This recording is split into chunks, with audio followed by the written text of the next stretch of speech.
Welcome to my third blog, Thinking for a Change. And the title today is From Bashful to Determination. I'm going to tell a little bit about my story, where I began my leadership and where I've come now. So the first thing I want to share with you is a quote from Leo Tolstoy. Everyone thinks about changing the world, but no one thinks about changing themselves. So often our view is always looking outward and not looking inward. So today I'm going to share some things with you to help you look inward, to think about yourself, think about places of negativity, places of positivity, places that you might need to change, and places that you might need to grow. So let's start in. First of all, I began leadership with a direct sales company 20 years ago. Before that, I was a ballet teacher and I taught ballet, jazz, and a little bit of tap. Loved what I did and had a passion for it. But then I had the opportunity to start to serve and help women, something I had always had a passion for, making women look beautiful. And it was a Mary Kay business. And as I started that business, I didn't question if I would be able to do it because I got so excited that I thought what I could do for other people. But when I started in, I had not really thought about the fact that I was a bit bashful. I was a bit shy. Now, the people who knew me wouldn't know that. But I had this thing within me where I didn't want to bother other people. And I was afraid that I might bother people if I'm trying to sell something. But that mindset changed when I decided that I would offer. And that was the beginning of my journey. So step by step, the company itself poured into me. Friends in Mary Kay shared ideas, and so I began to grow. But I was a mom of young children, and I grew at a slow pace, but I was happy, and it was good. So 20 years go by. I'd won 7 diamond rings. I'd won a couple cars to drive from the company. I had won over 100 prizes. I had won parties like the aquarium in Atlanta, and also oh great, a music part in California, Hollywood or whatever. Oh great, now I can't think of it. Anyway, I had won all these prizes and I had come a long ways, but then I became a little discontent because I think I got to a spot where I just stopped. I just stopped growing. And some of us need something new to direct ourselves for. And other people can stay status quo and do the same thing and achieve great things because they learned and they just keep on going. But for me, I needed to continue to grow. And so a couple of years ago, it started when I decided that I would begin a business that I had been thinking about since 2004 when I first started learning about DISC behavior styles. Because there again, just like when I started Mary Kay, I thought what I could do for people, helping them learn to do their makeup, feel good about themselves. I was excited about the fact that people could change from within and get along better with other people through this formula that I learned called DISC. So I began my education with a week-long education, trained the trainer with Judy Suter in that. And then I began to yearn for that business. But I didn't change, and I didn't change quickly. I began to use some of these skills with a few friends and in my Mary Kay group that I led. But it was years before I decided that I would move on and move into my new passion. And that's where I am now. And that also was a journey. A journey of change thinking begins with thought, plans, and then action. And it means daily action. Changing some things that you were doing before that maybe had served you well, but now you need to change those things to move forward. And I want to share with you a story from a book. It is called, the writer is Gordon MacDonald, and it's from John Maxwell's book right here. And it is actually on page 28. And this is the danger of not changing your thinking when you realize that you may need to. In our pressured society, people who are out of shape mentally usually fall victim to ideas and systems that are destructive to the human spirit and to human relationships. They are victimized because they have not been taught to think. nor have they set themselves to the lifelong pursuit of the growth of the mind.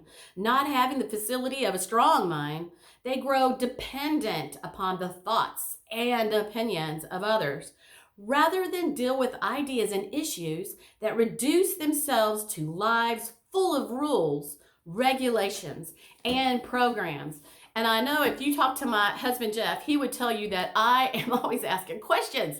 And probably through all my years of marriage, that might have been one of our challenging areas that, men don't really like to be asked questions, right? But whenever I hear something or I'm supposed to do something, I tend to think and ask questions. And it's an area that I have really naturally done. So that's another thing is when you are learning to think, remember you have areas of strengths and you have areas where you might need to ask advice from a trusted person that you trust their advice. Well, in my new business, I began to do it all. I began to learn, YouTube, marketing, Canva. That's where you make little pictures and statements. I learned how to do Zoom meetings. Some of that I had learned a little bit and used in my skills from my Mary Kay business and leadership there. But as I began to build one thing on top of another, one step after another came to me. It's like once I started putting that action out there and my changed thinking began and I stepped out of one position, and let me tell you, that's a hard thing to do. It's a hard thing to step out of a position that you have worked for, earned, you enjoyed the people. Yes, I'm a people person. You've worked for those things. You've enjoyed those things. It's hard to let go. And it's a long, hard process. And it was months of me trying to get myself to let go. And one of my mentors, besides John Maxwell, was Brendan Bouchard. I love his trainings online. Look him up. One day, just at the right time, he talked about the importance of being able to let go of something. And sometimes we need something else. It's kind of like the boyfriend syndrome. You need a new boyfriend before you let go of the old boyfriend, So I was kind of stuck there. But the day that I made the decision and the day that I had to actually step down, and I did it, it felt so freeing because I knew I needed to step into something new, but it's very hard to let go of something old. All right, so I had to let go and I had to be clear on that. I'm going to read to you, billionaire entrepreneur Rich DeVos, I love quotes, says, the only thing that stands between a man and what he wants from life is often merely the will to try. It's scary when you step out and you do something different. But what if you keep doing the same thing you've been doing over and over and over? Now, I didn't hate what I did. At one time, it was my total passion. But what if you don't like what you do? You have to look into and start looking for facts and researching whatever it is new that you want. And you just might need to let go of something else. A belief is just an idea that possesses you. Let me say that again. A belief is just an idea that possesses you. It is an idea that possesses you. It holds great power because it changes your expectations. Let your beliefs possess you and give you passion toward what you want to do.